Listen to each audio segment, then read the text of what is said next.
Welcome to another edition of the Paranormal Zone. I'm your co-host, Tom Spitalere, and Bob is back tonight for this one special Halloween show. Bob, welcome back. Thank you, Tom. It's nice to be back. Yes.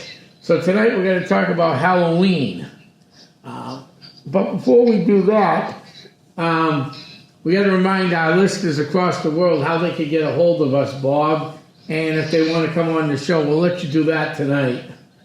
Yeah, well, if you want to come on Paranormal Zone, which is, again, a podcast dedicated to giving everybody in the paranormal field a voice to come on and tell your story. We've had witches, we've had, we've had mediums, we've had psychics, we've had Bigfoot investigators, and on and on. So, really, Tom, we've covered pretty much every field within the paranormal globe. And we encourage people to get a hold of us. You can send us an email at paranormalnh@yahoo.com. So it's all one word, no caps, no spaces, paranormalnh@yahoo.com. We'd love to have you come on the show. You get to tell your story unchallenged. I think some of the stories we've heard from witches have been great, mediums and everything else. So, send us an email. We'll get you on the next show. Right, exactly.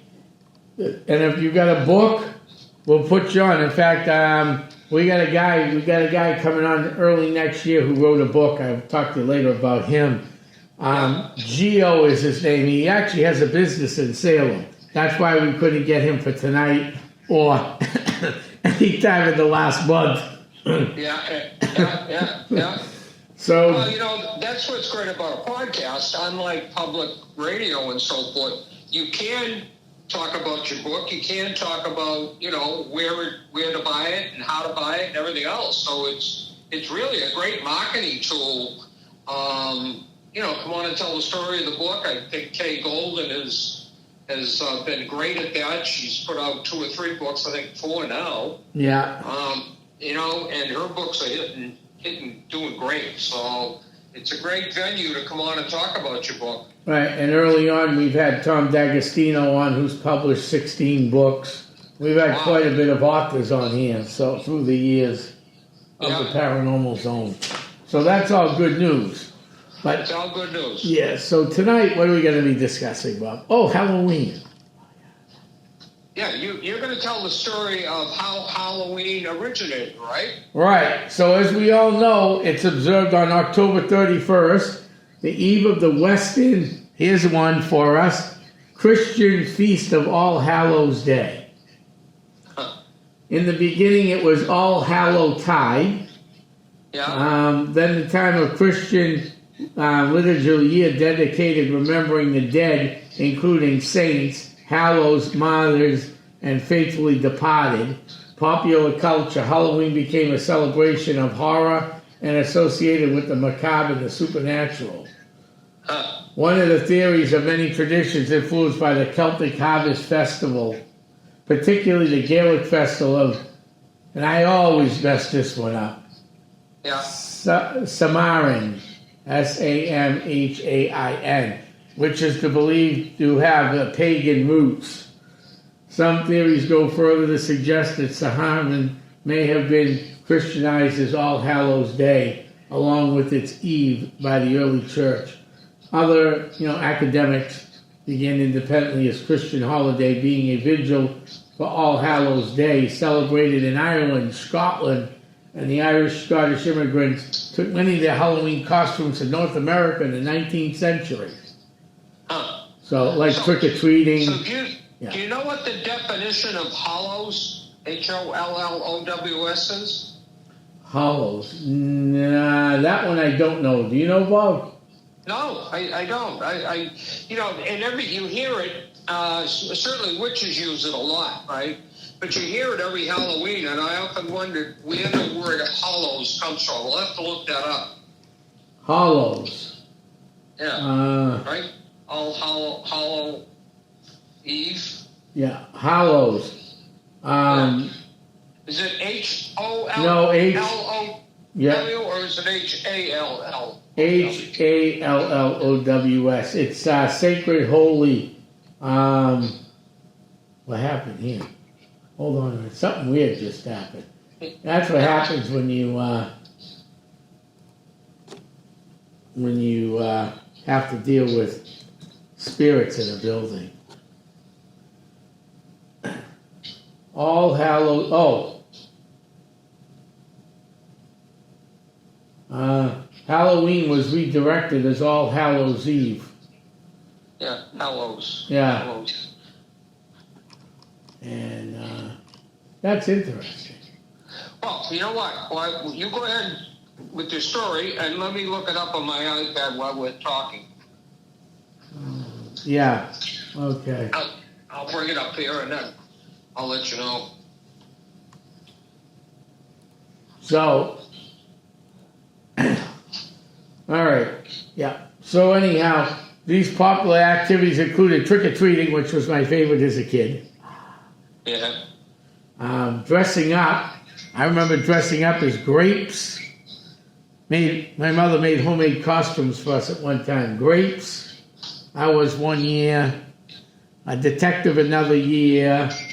I dressed up as Burt Reynolds a couple times. I had fun back in the day.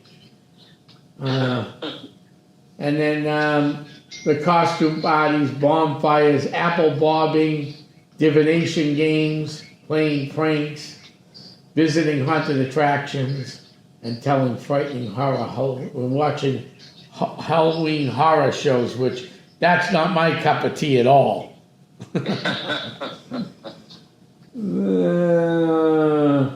Halloween is thought to have been Christian beliefs and practices. The English word Halloween comes from All Hallows Eve, being the evening before the Christian holy day of All Hallows Day, which is All Saints Day, November 1st, and All Souls Day, November 2nd. Ah, okay. So that makes it interesting. Since the time of the early church, you had Christian. We have Christmas, Easter, Pentecost, the vigils, the Western All Saints. So I mean, this goes back pretty far. Yeah, sure. Yeah. Do you know when Halloween started? What year? Oh, the earliest year? Yeah. I would say, 8th century over here, at least the 8th century, if not a little earlier. Wow, really? Yeah. This wasn't something that was just, oops, let's go do this all of a sudden. Yeah. After 1605, All Hallow Tide eclipsed in England by Guy Fawkes Night, November 5th. So, Wow. And then we got, in the 15th century, families left meals out for ghosts and relatives, leaving for church services. In 19th century Italy, churches staged theatrical reenactments of scenes of lives of the saints on All Hallows Day. So, in 1823, the Graveyard of Holy Spirit Hospital in Rome presented a scene in which bodies who were recently died were arrayed around a wax statue of an angel who pointed upward towards the heavens. Huh. And then it goes into the Gaelic stuff. That was the Italian. The Gaelic and the Celtic stuff, which dates even earlier than that. So it really goes back to like the 1800s. Even 1600. I would say as early as the 1500s. Oh, that far back, huh? Yeah. Wow. Yeah. And I wonder when costumes started. Probably since the beginning, because I know they would have worn costumes to, today we wear costumes. People started dressing up for Halloween as early as the ancient Celtic festival of Samhain over 2,000 years ago. Yeah, and we're only 255 years old. Wow, imagine that. Yeah. That's incredible. Wow, yeah. I mean, who would have ever thought it went back that far? Right. Right? Pretty interesting. So it looks like it made it to America by the 18th, 19th century. Yeah, yeah. It's relatively new here. And where did the tradition of going door to door collecting candy, and I wonder if that started as door to door collecting food? I read somewhere long ago it started off as door to door collecting food. Yeah. Yeah. Asking for treats as candy, sometimes only with the question, trick or treat. The word treat was asking for a sweet treat, and the word trick implies a threat to perform mischief on homeowners on their property if it's not given. Yeah. So, I mean, it is interesting. Yeah. Halloween is really one of those weird, because you really don't see it as a religious holiday, do you? I don't. Well, I don't, but there are a lot of my friends who are Wiccans and who believe in witchcraft that, this is a big time of year for them. Yeah. And then you got my friends that are farmers who celebrate, the crop. Yeah. They don't call it, So for some people, it's bigger than others. Yeah. Oh, yeah. Yeah. Well, I could see that, but I never really saw Halloween as a religious holiday, like a special day, if you will. No. Maybe because as it came to the Americas, it changed a little bit. It lost some of its religious aspects. Well, I think what happened, like a lot of things, I mean, it originally came into the southern United States, okay, in Maryland, Yeah. and recognized All Hallows Eve on the church calendars. That was in the 18th century, early 19th century. Then there was it was not until after mass Irish and Scottish immigration, 19th century, Halloween became a major holiday. Yeah.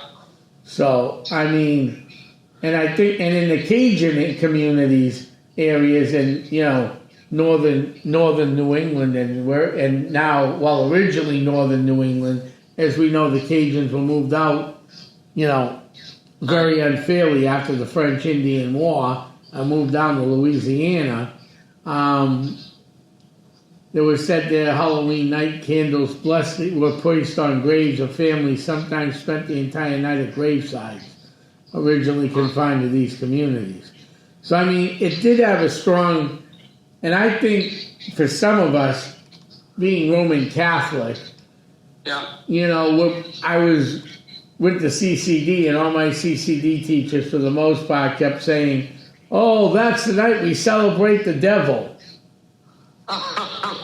We celebrate the devil. Right, and I heard it last night walking Salem. This guy was out there with his political beliefs, which we won't get into, but he was talking about how we all could be saved from God if we left Salem. If we left Salem? Yeah. Oh, Jesus.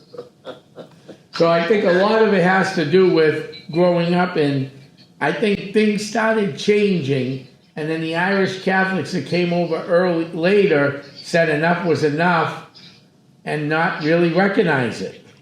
Yeah, exactly. Yeah.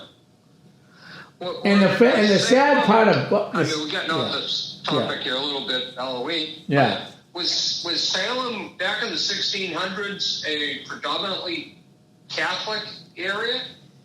Well, if it was Catholic, they'd all be in hell. Yeah. Salem was a shipping community. Yeah. They shipped everything. They also had plenty of red light districts. It was not a safe place to go walking at night. No, but I'm assuming with the, knowing what we know about the witch trials and so forth, that it must have been more Puritans. Correct. Correct. It was very puritanical, especially Salem Village, which is now Danvers. Most of the witch hysteria took place in Salem Village, which is Danvers, and the Andovers. Yeah, because Salem Village spread out a lot further than just Salem that we know today, correct? Correct. Yeah. Well, of course, the witch trials to me are very interesting because it was such a dark period of, I think. And you wonder with the witch trials how or where Halloween fit into that whole scenario, right? Because these predominantly women, albeit there were a few men that were convicted of witchcraft, but predominantly women being accused of witchcraft back then. And yet here's Halloween that people dressed up in all these weird costumes and everything else. So it's kind of unique, isn't it, huh? Oh no, it's actually extremely unique. Yeah. I find it interesting. Yeah. Actually. Yeah. Cool.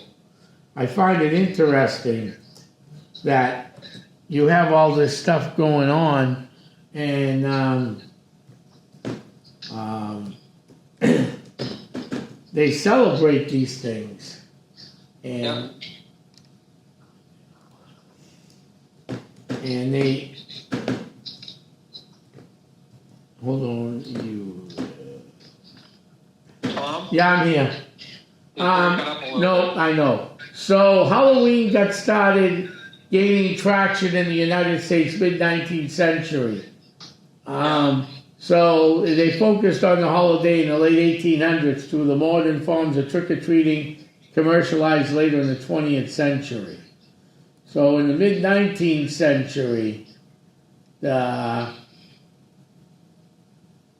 would dress up as costumes like we see today, but most of those costumes would have been handmade, not store-bought. Yeah. And bringing their costumes of mischief, and then the late 19th century, it began to shred the religious roots and became a community-based public celebration of ghost stories, games like bobbing apples. In the early 20th century, Halloween traditions became more normalized as the country started to adapt into more widely spread practice customs.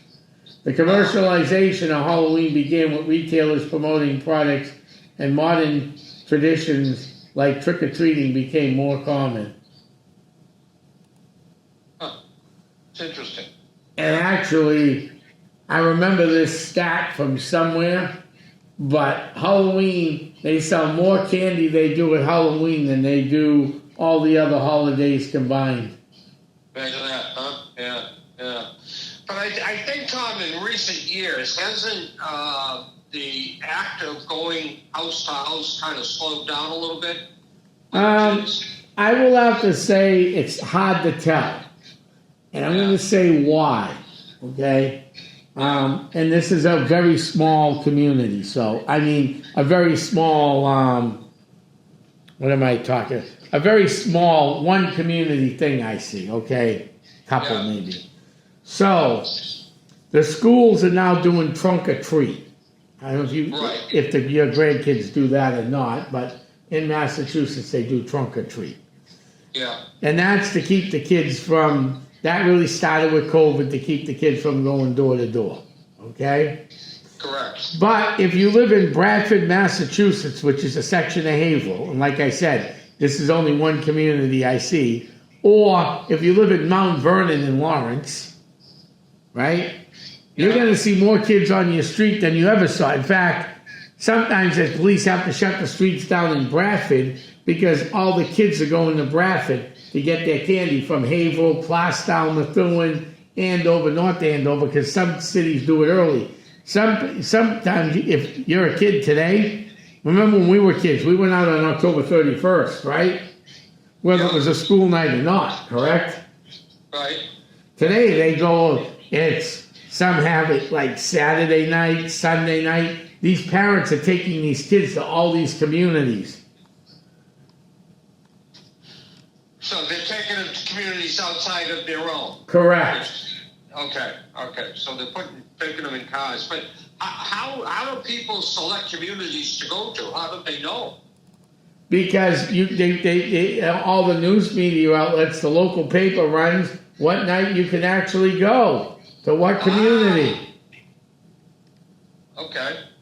So they look it up in the newspaper and just go to that community. Right, or on Facebook. People put it out on Facebook. Tonight, Halloween in Haverhill.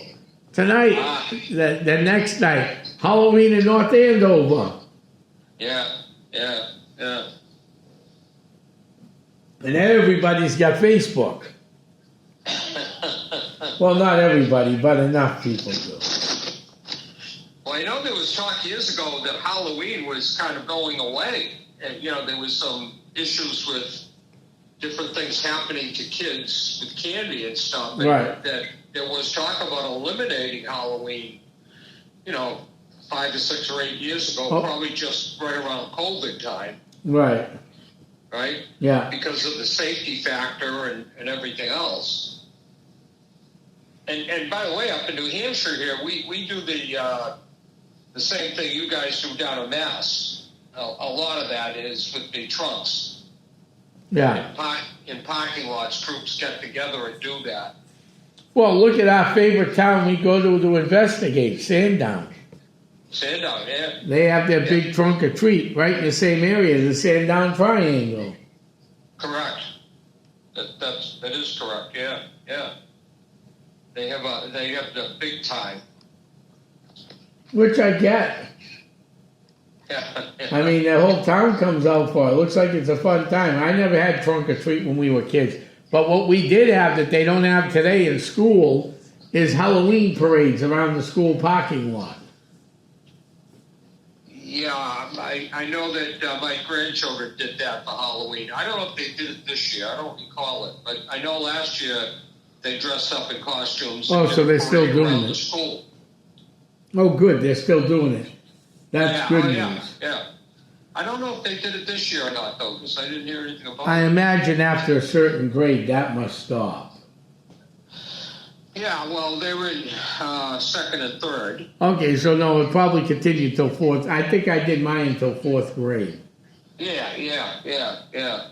Well, of course, it's still, 2 weeks away, right? No, Halloween is this Friday. Oh, is it Friday? Oh, jeez, yeah. October's gone by fast. Tell me about it. I mean, all the events that took place this month, 31 events. I mean, it was a short, and I still got one more senior program and my TV show Friday night from 5 to 7. Yeah. So a minute ago you mentioned that at one point people would visit graves of loved ones and then spend the night on Halloween. Mm-hmm. What was the intent of that, Tom?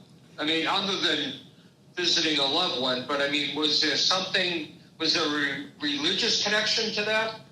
Well, I've read many reasons why, and so we'll just sum it up because there's 100,000 reasons why. Yeah. There was a belief that you're close, that because the veil is so thin, the spirit of your loved one could come back that night. And that particular night. Right, and people wanted to see their loved ones. But as paranormal investigators, Bob, we know spirits can come back anytime. Sure. But the legend, if you will, the mystique of it was that on Halloween night, it was allegedly that the chances of that happening were higher. Correct? Yeah. Yeah. Okay. And that must have been tied in because, again, that kind of went up against religion. Yes. Right? Which is interesting because, and I pick on Catholics because I am a Catholic. So, the Catholics, for the most part, although it's changing, but for the most part, don't really believe in spirits. And you and I have talked about this on the air before. Right. Because they really subscribe to only one person has ever risen from the dead. Correct. Right, and if they buy into spirits and stuff, then that kind of punches holes in that. But we also, you and I have a couple of friends that are Catholic priests that are actually today running their own paranormal teams. Right. Right, I mean, so the times they are changing. Oh no, I think there's a lot of changes coming. You're seeing it in all over the world in different things. Halloween's just a stepping stone. There are people who still want to ban Halloween like they want to ban Christmas and Columbus and everybody else. Yeah. But I think the tide's turning on that one, even with monuments and stuff. Yeah. I just think it's so All Saints Day commemorates the saints of Christian church, both known and unknown, okay, who are believed to be directly into heaven after their death. There are various accounts of this origin. In 17th century, Pope Boniface IV established All Saints Day, originally May 13th. So May 13th was All Saints Day? Correct, originally. In the 7th century. Yeah. And then in the 8th century, Pope Gregory moved the annual feast to November 1st, perhaps in part as a supplement to the pagan holidays, which is a Christian observance. The Day of All Saints, November 2nd, was later designated as All Souls Day, devoted for praying for the souls of the faithfully departed. In some areas, people lit candlelight on the graves and the windows of their houses. They let candles burn on All Hallows Eve to guide the souls. And the very act of remembering the dead in prayer and light helped shape Halloween's focus on ghosts and spirits. In the Catholic countries, All Saints and All Souls Days remain important religious holidays. Many of the European Latin countries, on November 1st and 2nd, people will visit cemeteries to pay respect to their deceased loved ones. For example, the non-Christian holiday moved to coincide with a Christian holiday is Mexico's Dia de los Muertos, the Day of the Dead. During the festival on October 31st through November 2nd, families build altars adorned with flowers, candles, food, and photos invite spirits of dead loved ones to visit.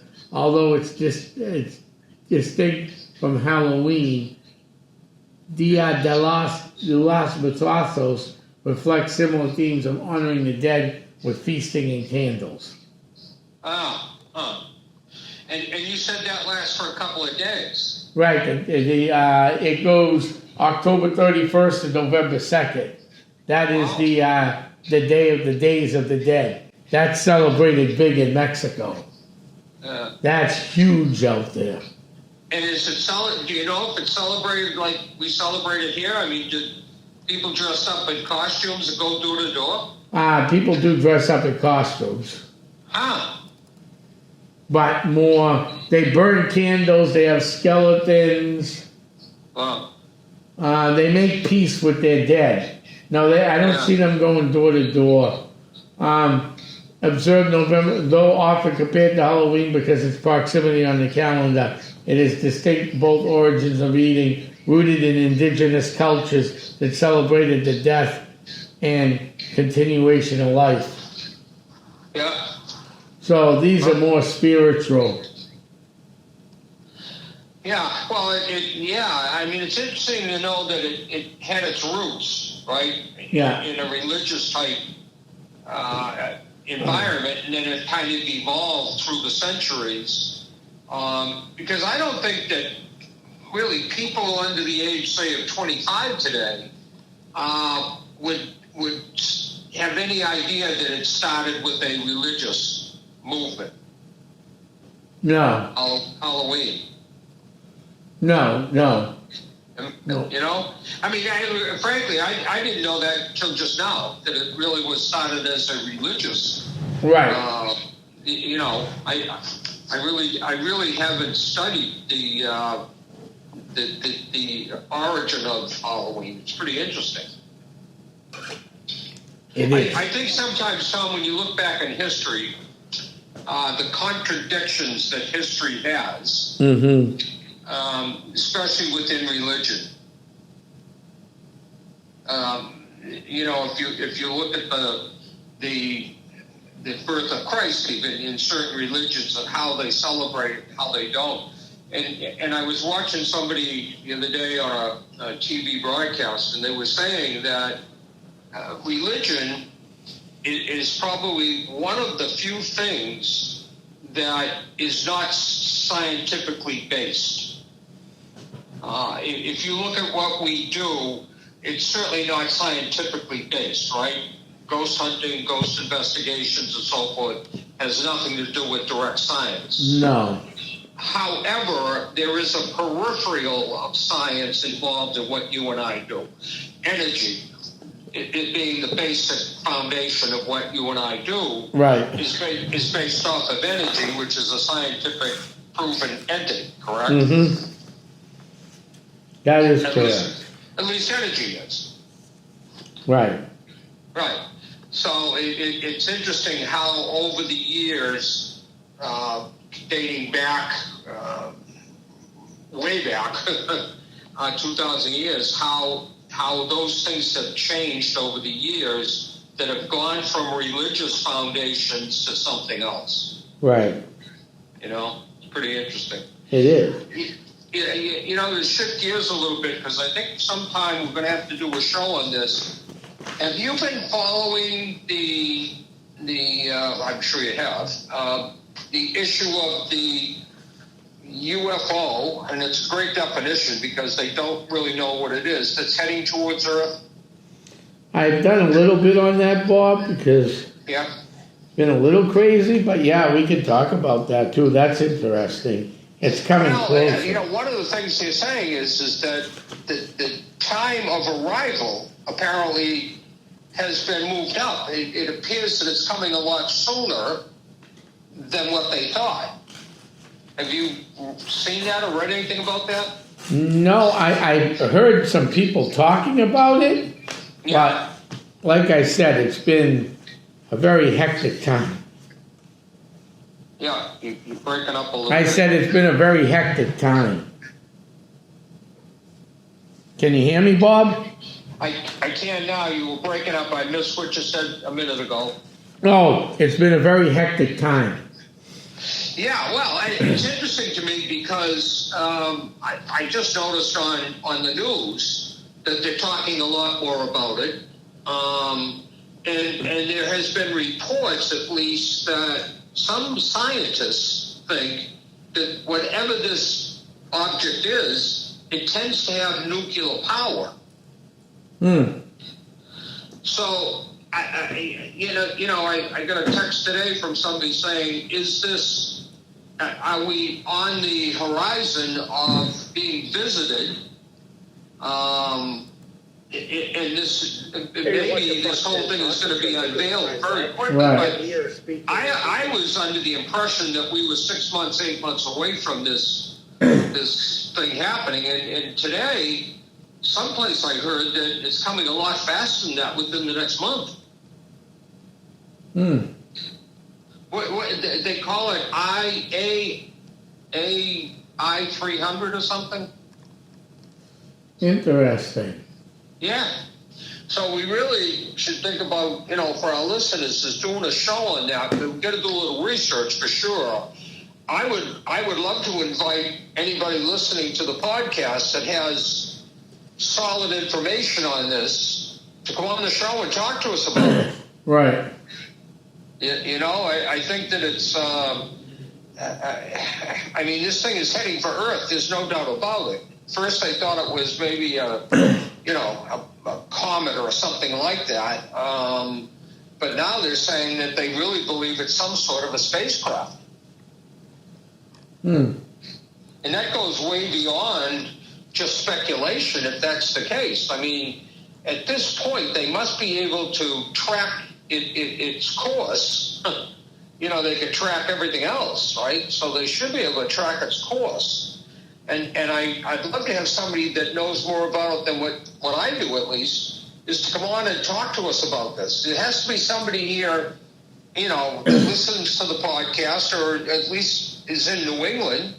And I encourage our listeners, even if you don't know about it, but you know somebody that does, to get in touch with us. At again, paranormalnh@yahoo.com. I think it's fascinating to me because we may be on the brink of finding out, is there life in outer space? I mean, I happen to be a believer that there is. I kind of subscribe to the theory, Tom, that we're naive if we think we're the only, planet in the whole environment Right. that has life on it. I find that hard to believe, and I go back again to the day, the research we've done on the pyramids, and how they're connected to the Orient mystery and everything else, which is another whole show unto itself. Right. But, and we'll do that some night, some Monday, Tuesday night, because I just got that book, and I just glanced through it. And it certainly is, there is a lot of information in this book that is pretty hard to ignore, frankly, with the pyramids. Right. And how they line up and everything else, which we'll save for another show.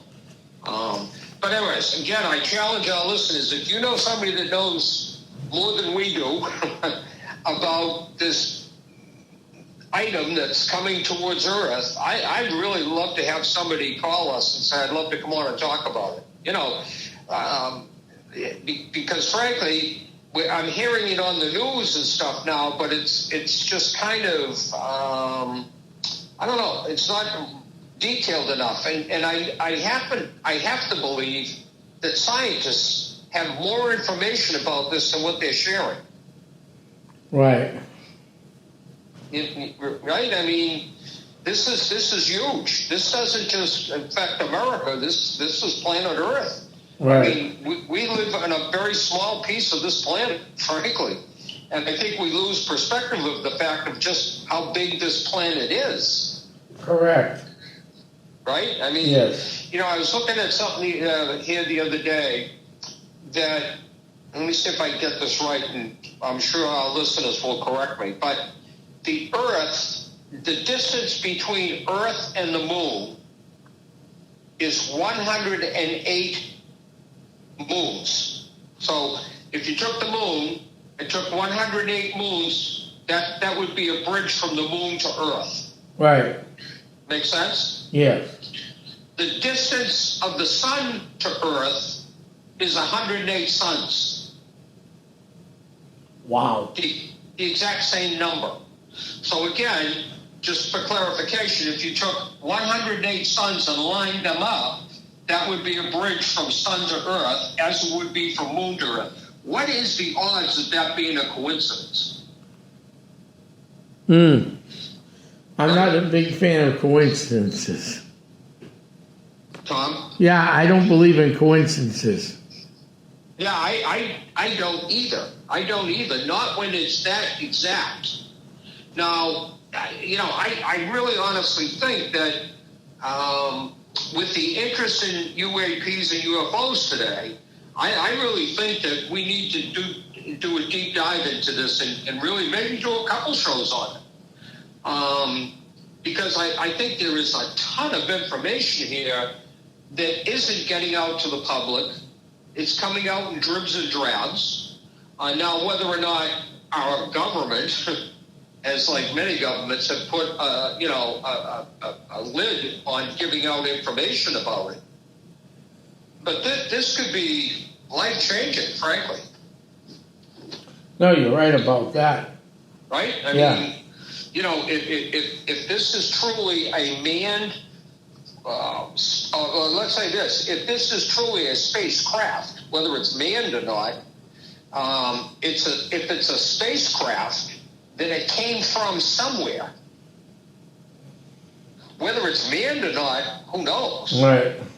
But I think the importance of this is the fact that it's a spacecraft that's traveling distances that we don't understand. Right. Right? So I think that, again, if there's anybody out there listening to our podcast that knows somebody that wants to come on, you don't have to give us your name. You don't have to give us your credentials. You want to come on and talk about this, we won't challenge that. Okay, that's a story to tell. And Tom and I have a strong feeling that we let our listeners listen to these podcasts and make your own decisions. Because I honestly believe that Tom and I know we feel this way, is that we're not sure what's right or wrong. We're not sure what's accurate and not accurate. Right. Right? And for people to say, oh, there's no such thing, or for people to say, oh, this is definitely a spacecraft, this is definitely aliens, this is definitely going to be, they're going to land and give a message. I think that's incorrect thinking. I really do. Because you have no evidence of that. Right. Either way. So, again, paranormalnh@yahoo.com, and we'll get you on a Monday podcast to talk about it. Yeah, no, that's, it's real interesting what's going on out there right now. Yeah, it is. It truly is. And this really is something that, you and I have had people on that have tied Bigfoot into aliens. We certainly have talked to people that have tied, and I'm doing a little bit of research myself on pyramids because I find them fascinating, especially the information that's coming out now. But we've had people on that really feel strongly that the pyramids had some sort of intervention by a much more intelligent peoples, if you will, right, to design them and line them up and everything else. And the more evidence that comes out, the more you start to believe that the pyramids really weren't meant as burial tombs. Do you know that of all the burial tombs in Egypt, they have never found I forget the name, I think they call it a coffin. They have never found a body of a king or a high-ranking official. So, did they have a pathway to paradise, if you will, and that's why they had all their stuff with them when they went there? Or were they really not burial chambers to begin with?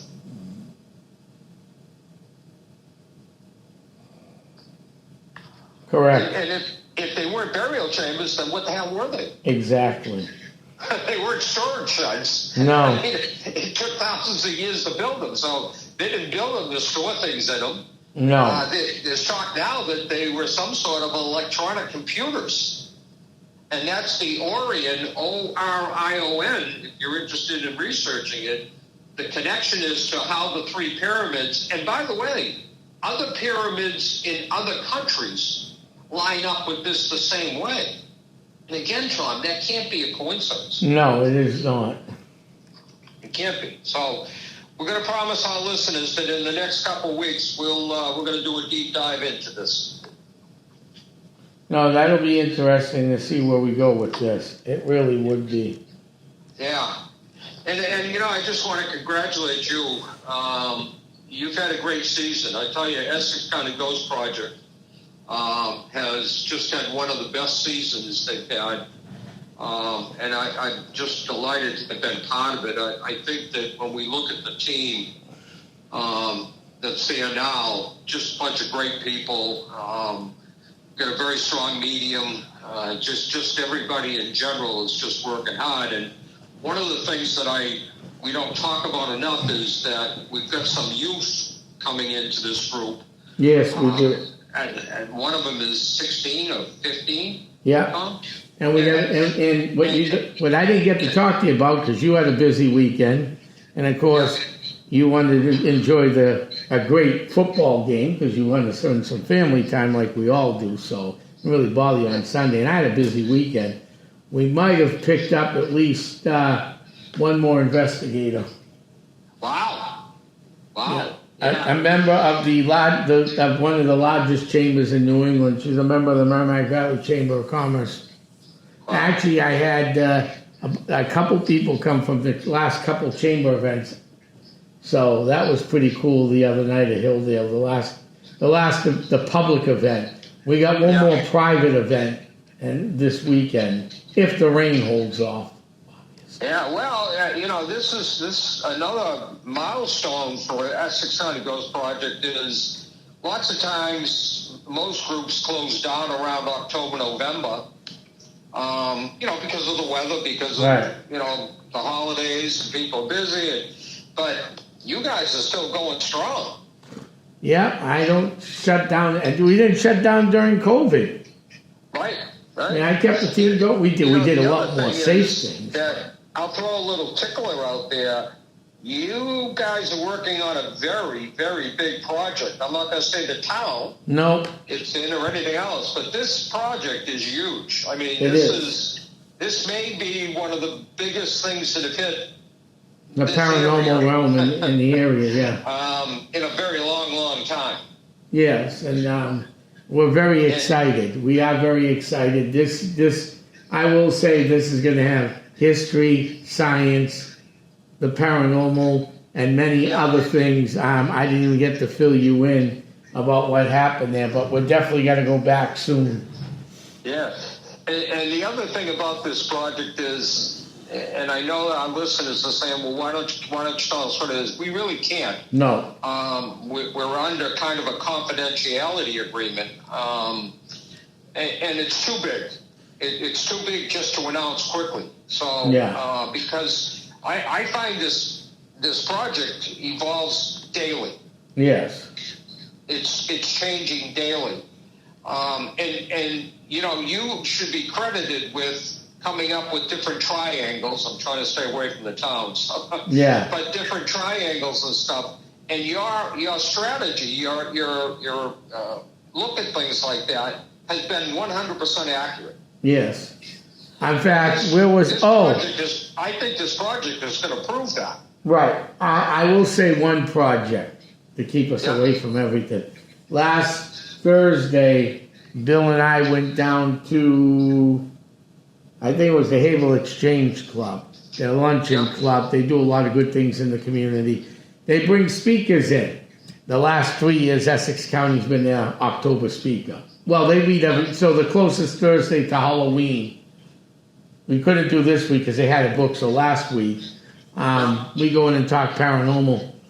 And the Kenosha Triangle, I haven't written about it yet publicly, but I talk about it a lot. It's now around the city. Most of the people in the room have heard about it, and these are business people. These weren't, people off the street. These are people that own businesses, CEOs of big companies, small companies. So it's growing.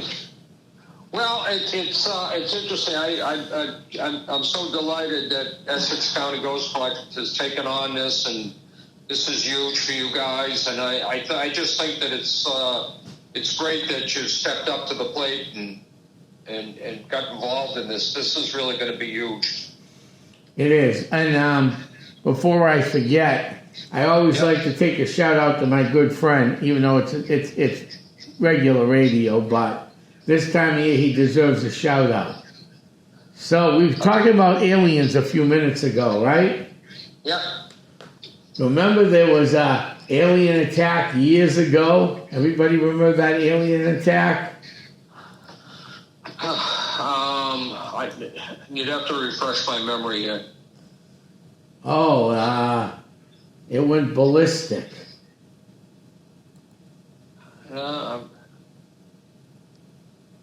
Which one? In Exeter? No, it was a radio show that was published back in the 1800s. Oh, wow. 1897. I know what you mean. War of the Worlds. War of the Worlds. The original. I'm getting old. It takes me a while. The original War of the Worlds will be played in its original form. Orson Welles on WHAV on Halloween night. Yeah, well, I listen to that. Right, and you can actually listen to it at W. It's so real that there were actual people that committed suicide. Right. You can actually listen to it on WHAV.com. Yep. Stock or WHAV.net. Sorry, .net, not .com, .net. Yeah. So you go to WHAV.net and tune in War of the Worlds, and this is the original broadcast. Oh yeah, I'm gonna listen to it. I've heard it many times. But Oh, I have too, but you know, it's Halloween. You cannot not listen to it. yeah. It's like a tradition. But yeah, War of the Worlds. Yeah. Well, listen, a great show tonight. It was, yes. We should comment too and ask our listeners to say a prayer for our co-host Melissa, yep, she needs a prayer. She gets a little. Yeah, Melissa is ill, not feeling well. Thank God, nothing very serious. But, right, but still needs some prayers. If you miss her, she'll be back next week, we hope. Yeah. So we'll see. And this was another great show. Thank you, Bob. I want to thank everybody tuning in from all over the world, all over the globe. Enjoy. Have a safe and happy Halloween. And don't forget, you can tune in on Essex County's Facebook page on their Halloween special this Friday night from 5 to 6:30. So I want to thank everybody for tuning in. Have a great night. Good night, everybody. And we'll see you next week. Bye-bye.